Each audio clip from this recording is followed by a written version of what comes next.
It's the Squeaky Wheel, folks. Welcome to the show. And Lawrence, right off the bat, I want to do another shout out to the fact that it's National Women's History Month. And though I probably didn't bring it up last week, which was the earlier part of the week, and I may not even mention it that week. Folks, I've said it today. Though the other thing I also want to mention, that it's also Play the Recorder Month, which if you have one anywhere around your house, make sure that you take that to as many women as you know and celebrate that by playing the recorder. Both of these wonderful months. This episode brought to you by the Métis Nation of Alberta, with a vision of a strong Métis Nation embracing Métis rights, and a mission to pursue the advancement of the socioeconomic and cultural well-being of the Métis people of Alberta.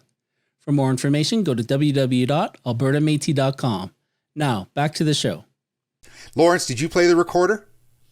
Never. And you know what's funny is my nephew came home from school one day and he said to all of us, because he was living with us at that time, and he said, yeah, I got to pick an instrument at school to play for band. And we said, well, play the guitar, play bass, something cool like that. And he came home with a recorder. And we thought, oh, that's the end of this music career. I don't want to get too many emails from this based on my response that I'm going to make. Again, I think the listeners know that I'm in the band Memphis and the Grand, and I've been a guitar player for a long time. But when I started out in elementary school and you had to pick an instrument, same as the story you're telling, I ended up picking the trombone. Well, nice. You could borrow them from the school rather than having to purchase them, but they only had a limited number.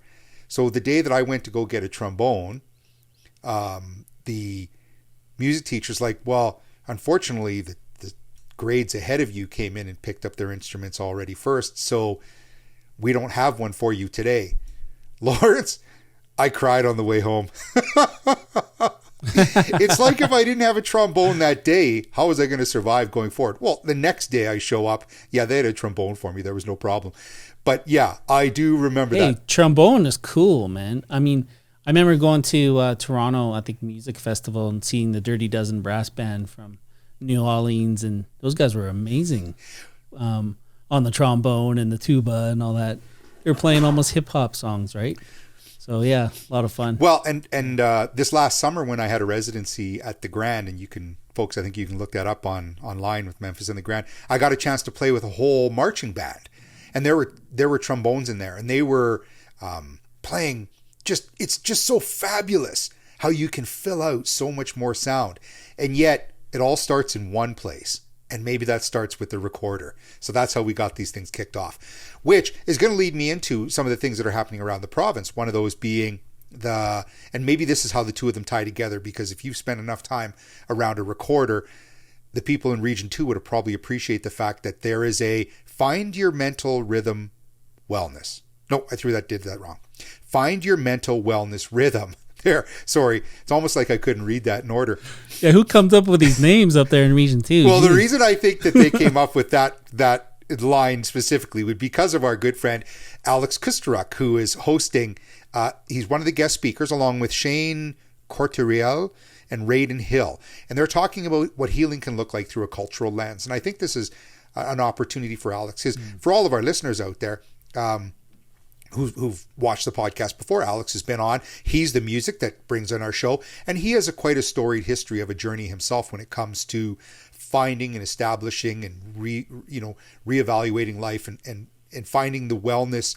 In the case for him was addictions.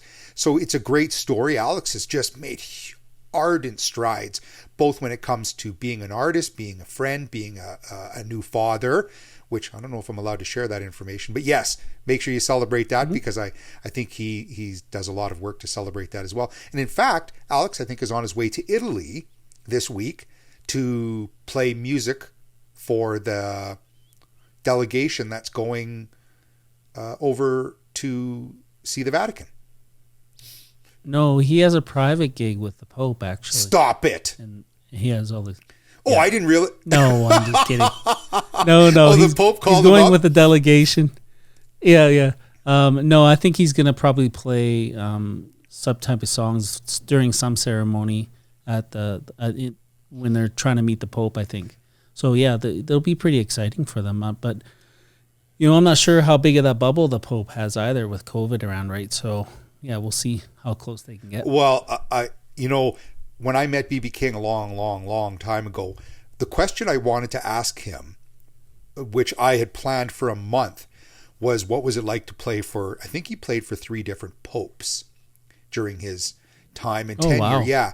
And I forgot to ask that question. I was so nervous. It just never came around to me. But the fact that Alex, another very good friend of mine, is getting a chance to, enjoy or celebrate this new connection and reconciliation, and hopefully some new understanding of how relationships need to continue to build in order to build strength within a faith community. Yeah, pretty cool. So folks, you can join that. That's March 25th. Now, it does say it is Region 2. I'm quite confident anybody is welcome to join. It's at 6 p.m. to 7:30 via Zoom. So look it up. All of this information, folks, about a lot of the projects or the programs that we talk about can be found on albertametis.com. And some of this I'm getting right from the Voyageur voice. And we're going to talk about a few other things, including Region 5 is New Dawn Métis Women's Society for Cultural Sharing event and meeting is doing an event. And I think that's actually in a couple of days on the 23rd. So look it up. I think they're celebrating Women's History Month as well. And here's a nice opportunity to participate in something happening in Region 5. Some of the other things, Lawrence, that I was really interested in finding in the Voyageur voice was Belcourt Brousseau. There's the BBMAs. This is a scholarships for between $1,000 and $10,000 for pretty much any Métis person or who's taking any education towards tuition and fees. So there's a lot of resources out there. Were you familiar with that one? Of course, yeah. Belcourt Brousseau Awards, based out of Edmonton, are offered to Indigenous students and the Métis, and then we have Rupert's Land, the Scholar Awards there, as well as the Inspire Awards. We try to encourage Indigenous students to access those programs, especially in the spring, because then that leads to their fall studies, right? So yeah. Well, and folks, don't hesitate. Make sure you throw in your application. For anybody who's interested in going back to school, it's never too late. Jump on it as soon as you can.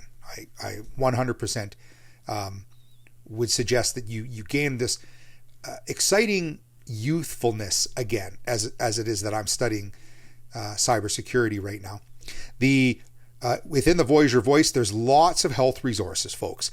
Right? Everybody's still on their journey when it comes to what they feel is comfortable, what they're comfortable wearing, who they're comfortable being around.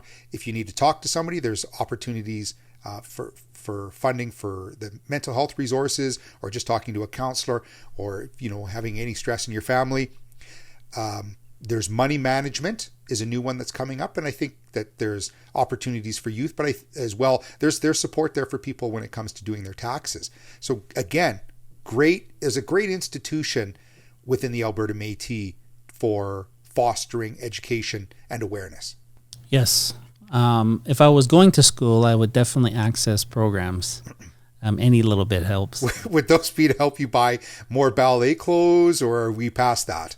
Oh, past that. So, I would probably go for my MBA. If I ever went back to school, I did write my LSAT one time, but never ever went through law school. But is that right? Definitely, I did it. I think that'd be a rather daunting application. Yeah. Good for you, Lawrence. No. I remember my parents giving me a ride to Edmonton. We stayed in a hotel, and I wrote my LSAT, and hopefully would have got in, but never happened. Not that I applied. Yeah. I actually got work in the Aboriginal community. So yeah. It just never fell through. If any of the local law schools are listening, or international, folks, Lawrence is still up for the challenge. So send an invite to lawrence@thesqueakywheel.ca. I'm sure he'd be more than willing to jump on now, because you have nothing but time, I imagine, Lawrence, with a family as busy as you are, and taking every call when it comes to your presidential role. Yeah, well, with this role, I meet lawyers all the time, and they end up working for me. So that's true. I don't have to do that. Also, in the Voyageur voice, folks, they're inquiring about people regarding your awareness about the mining community, and they're looking for your input as to what role the mining should have in our province. And they'd like to have a bit more awareness of What's the Indigenous awareness, knowledge? Do we have knowledge keepers out there? This would be a fabulous one in order to submit your information. Just like we had talked recently about the Indigenous plants, and often they want to know more about harvesting. These are all areas, folks, that if you have a little bit of knowledge and experience, we need those voices. Just like I was talking to somebody recently that we were having a conversation about language. And Lawrence, I mean, you've followed or have more awareness when it comes to how many Michif speakers we have. But here's, if we don't capture the knowledge of elders when it comes to something like the Michif language, we're going to lose that. I would actually really enjoy seeing two Michif people speaking to each other just to see what that looked like. That's almost something we should really try and encourage to happen. Yeah, I mean, we're losing our communities as we go. A lot of them are, in the north. There's some in the States, that are Michif communities, as we can call them, rightfully so, because they grew up speaking the language. But outside of those communities, it's a little tough, right? If you venture into southern Alberta and look for a Michif community, it'd be pretty hard to find one. Yeah. But if you were to go up to northern Manitoba, it'd be pretty easy, so it's just the way it is. It's all geographical now. But, Wood Mountain, for instance, that's, in the States by the border, they definitely are a Michif community. And, and then the Michif Country Show or whatever on APTN really outlines those northern Manitoba Michif people. So, right? Wait, sorry, the Michif Country Show? Yeah, on APTN, there's a Michif show. How is it that I've missed that? Yeah. Well, they're kind of these hunter-gatherers, harvesters, and they bring out celebrities and show them how to trap and do all those things and work on the land. Right? If anybody's listening out there from the show, make sure you invite Lawrence and I. Maybe that's our opportunity to start working on our Michif. Getting onto a TV show using us two clowns on APTN. I'd be too worried to go out there because then I probably might stay. Might like that lifestyle, never come back. Well, what I can identify to you, having spent some time growing up in Winnipeg, is that the black flies in that area can just about carry you off. So, yes, yeah, as much as I love the lakes and the beauty, and I did love my time in Manitoba. I do remember the piled high snow, and I remember the heavy bugs in the summertime. Maybe it's all changed. Maybe climate change has started to affect how that is, because I certainly know it's getting a little bit drier around here. Thing that's happening in Saskatchewan. Researchers at the University of Saskatchewan are looking at ways to prevent cancer among the Métis populations. So they just received $125,000 in federal funding to launch a pilot project that aims to lower cancer rates among the Métis people by using cultural connections and practices as a prevention tool. Lawrence, we in the past, we've talked a little bit about genome. Do you think this is sort of where we're headed?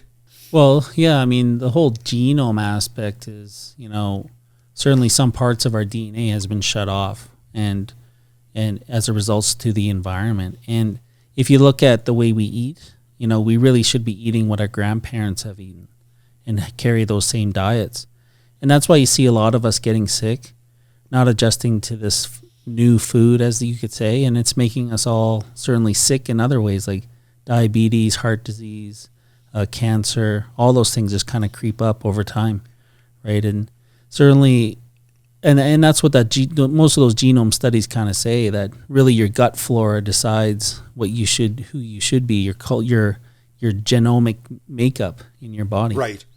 So that's that's what they kind of say is eat what your grandparents ate, but I mean, we're not all deer hunters and moose hunters and all those things, right, anymore, right? So it'd be pretty tough to really get there. 100% agree. I mean, I do know that now this is going to be emails coming from the fructose sponsors, which I don't imagine I'll get too many emails from them, but the idea that we're chemically making certain sugars to make them sweeter or to make them taste better, even if we just stuck to more natural products, maybe that starts taking us. But you're right. If you consider that culturally, we descend from, the sort of a First Nation, what is it? Archaeology, first, the genealogy. Yeah, it's not like we were eating watermelons every day up here. They weren't growing in these kind of climates. So when it comes to our diets, yeah, we are exposing and we are changing, and maybe we're adapting, but I do know there are just products out there that I just don't think are healthy. And yet I'm still guilty of eating occasionally though. Yeah. But also the intermittent fasting has a lot to do with it too. Our ancestors didn't eat every single day, 3 meals a day, so they ate according, and some of those days they didn't even eat at all, during the week. Sure. So, and that I think people that practice intermittent fasting notice that their body starts to gradually go into sync, like your heart rate goes down, like your blood pressure starts to go down, your sugar in your system starts to go low, and you're not overriding it. Like, there's so much in our food today that if you put so much in your body all at once, it will start to affect over time. And yet we are living longer. Back 100 years ago, people were if you were old, if you lived to 30. Now people are living their 80s, 90s. Maybe there is something to all of these store-bought glucose, fructose, snack treats that we're all eating. Maybe we're approaching this the wrong way, but I do know diabetes is prevalent within the Indigenous community. Therefore, I think in our case, it's not healthy. Well, I think for people like me and you, we'd probably be kicked by our horse before the end of our life anyways. Which does remind me, my Uncle Lyle Pambrun, who was one of the last outriders to not wear a helmet at the Calgary Stampede. Yeah, he was missing a few teeth after he got kicked a few times. Oh, yeah. You can look at some of my uncles on my mom's side. Definitely. They've been kicked around a few times. Kicked around a few times. Well, Lawrence, that idea of how we've been chatting about some of the genomes brings us to set the flashing light, Leighton, send the signals off. Instead of doing, folks, the usual scam, I think I've beat down the awareness quite a bit. Change your passwords, make them long passwords, folks. Everything can be. We now have what is going to be the Indigenous Plants section. Folks, we're going to try this for a little while. Based on the books that Lawrence and I have been talking about, we wanted to bring something that was a little closer to a little bit of awareness within our, not medicinal, but health community. So we're going to talk about Indigenous plants. Lawrence, take us through one of the plants that we want to talk about today. Yeah, sure. I got this one from a book called Herbs of Long Ago, Kayas Muskakea. Right? Hold it up to the camera. It's kind of, interesting book. Nice. Okay. I'll get a shot of that and we'll get Leighton to throw that up. And, in this book, I've kind of pulled up a section with dandelion, right? And dandelion is known as a pest weed. People don't like hearing weed when it comes to our medicines, right? But dandelion has, valuable vitamins in the leaves and roots. It's a perennial plant, and roots grow to quite a number of size. People have seen a dandelion before. They're gathered in the fall and dried. And they're used to purify the blood, picked fresh and boiled. This liquid also destroys acid. It's excellent for those people have anemia, jaundice, eczema, nervousness. It also acts on the liver and spleen. Today, the leaves are used as greens when they first show growth in the spring. Dried roots can be grated and boiled as fresh leaves, and they bloom from early spring to late autumn, if anybody knows when dandelion season is. But certainly till then. But, we kind of protect those plants. We don't regard them as pest weeds. There's a lot of medicine with those dandelions. So that's, I think, one that I'll probably bring up today, and maybe some more in the future. Well, and I like that. Let's throw in a new plant each week, Lawrence. Let's try this out for a little while and see what our listeners think of it. I'm not necessarily suggesting that I love dandelions, but you do know when that time of the season kicks in. But honestly, there's a reason why that they grow so well in these kind of climates. And if we continue to explore how we can utilize those in the idea of health, all for us. I know I've had dandelion wine before. I've had dandelion tea before. Maybe this is something we got to get back into. Maybe this will cut down on our nervousness, Lawrence, whenever we shoot our weekly podcast. Well, anything you can make a wine out of, I'm pretty sure you drink it. Right? So I'm pretty sure that any guy who's in a band like me has tried it sometimes. A few more fun things I wanted to bang around, Lawrence. There was recently a lady, Christina Paquette, 21 of Winnipeg. She was applying for a job with CIBC. Now, interestingly, she's First Nations and she's Ojibwe. And when they reached back to her, they asked her to do a video or be a part of a virtual call and be more decorated. Well, kind of offensive in the sense of, I've said this many times before. If I'm going to be involved in a Métis conversation or Indigenous conversation, I don't just want to be a ticky box. This sounds more like they're just looking to click a ticky box. As much as who are they trying to satisfy? If they were suggesting to her, you're welcome to do what you like, and you're welcome to wear Indigenous garb, but it seems as almost they were looking to try and put this on a pedestal. Did you read that article? Yeah, it's interesting. Because they asked her to put on some regalia and make a short video of her dancing, which is very odd for a job interview. Yeah, for a bank, So, yeah.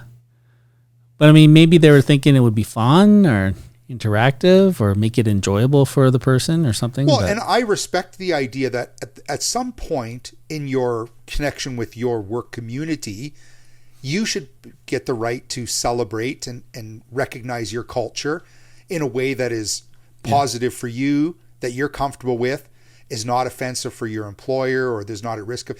But in this case, here's somebody who hasn't even been hired, and they're putting an expectation that I think is unreasonable. And again, we've talked about this a little bit before. When are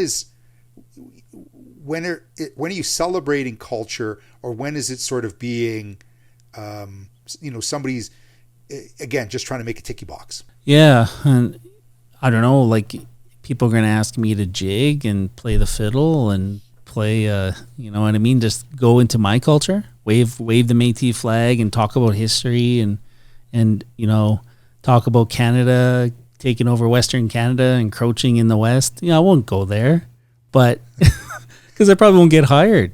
Well, and of course on this show we want you to, right? But in that situation, it's almost like they're asking you to be too much of yourself.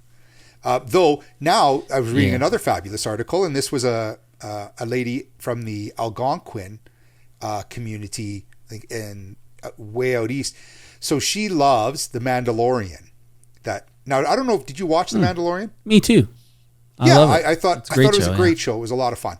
In her case though, she built this absolutely beautiful Mandalorian suit or armor out of birch and decorated it very culturally because she wanted to combine the sort of the two notions. Here's the past where that community of warriors would wear an outfit, and here she's tied it in, and she even won a second place ribbon at the Herd Guild Museum's 2022 Indian Market and Fair. So pretty fabulous that she made that. That's pretty creative, but like the Mandalorian story itself does have a bit of an indigenous connection to it, and even the actors in Star Wars, in that series, definitely, like Boba Fett, well-known actor that we seen a long time ago from the movie in New Zealand, Once We're Warriors, and that was a fantastic movie and really impactful about certainly domestic abuse and stuff like that, and really brought it out in that movie. Really? And he was very well known after that, but years later, he becomes Boba Fett. So it's pretty interesting. I haven't actually followed through on watching the history behind some of these characters, but that's it's really important too that they're also now telling a bit more of the messaging in a positive way, or creating recognition in a lot of movies. So I think that's fun too. I just don't want to enter too far down into the cancel culture, because all of a sudden, if you tie any kind of culture into a character, seems like somebody's going to be offended. And yet, why do we look at it as being offensive and not celebrating? Right? That's what I'm sometimes trying to get my head around. Yeah, well, cancel culture is the new, certainly, thing that people are looking at. And I think the people who are enemy number one are all these comedians out there, because they kind of speak right away. They speak through their mind and try to make things funny, and pretty soon it haunts them about 10 years later. Sadly, right? yeah, it does start to haunt them. And 10 years, I mean, yeah. Folks, I don't know what the time limit should be on anything, but as long as you're open to dialogue and conversation, I think that's always a positive thing. Next one up, Lawrence, is there's a First Nation out of Enoch. She's a Cree model, and she's the first Indigenous woman to be a Sports Illustrated model. Now, I've looked at the pictures. Folks, go look for them yourself. I don't think I should throw them up here. But yes, absolutely, it's a very fun story as she tells how excited she is to have this unique opportunity of making the Sports Illustrated magazine. Yeah, isn't that Ashley Collingbow? Yes, that's her. She's from near Edmonton. Yeah. Wasn't she dating Ethan Bear when he was an Oiler? I think she was. Oh, is that right? Oh. At some point. Well, that's the rumor mill. That's one of the rumor mills. But which takes us also on to, so yeah, folks, look her up. It's a very kind of a fun story. Very proud, independent Indigenous woman. The Oilers and Flames have been doing nothing but playing fabulous hockey. Yeah. I mean, great for Alberta. My team will probably get the number one pick, Montreal. I think that's what they're rooting towards. I was waiting for you to bring them in, because nobody enjoys that conversation. But I'm excited that baseball's back anyways. At least it's something else to watch. Well, absolutely. And that'll, the preseason will help us finish out the NHL season as we fight towards the end. And yes, I'm happy about that too. There's always the conversation every year about these $20, $30 million baseball players. How do we find a balance in the business model of managing players, managing the cost of running these teams, the ownership, whereas,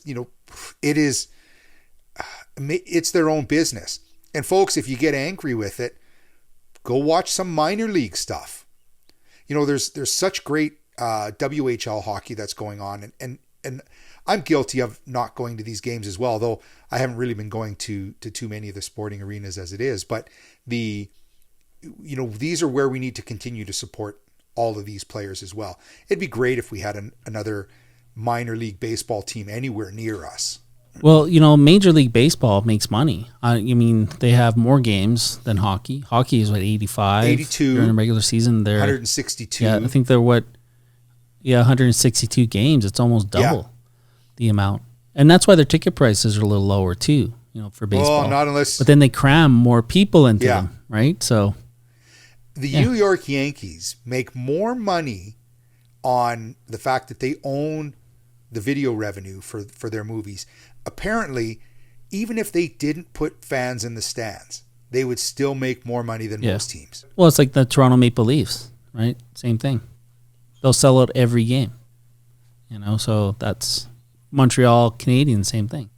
They'll sell out every single home game. Now, except for COVID. Yeah. And now that they own the advertising rights or the television rights, it's just a license to print money because everybody's watching. Mm-hmm. Well, and one of the things I wanted to close on, Lawrence, is as the weather gets a little bit better here in southern Alberta, and I know even across Canada, we're starting to see the warmer temperatures start to rise.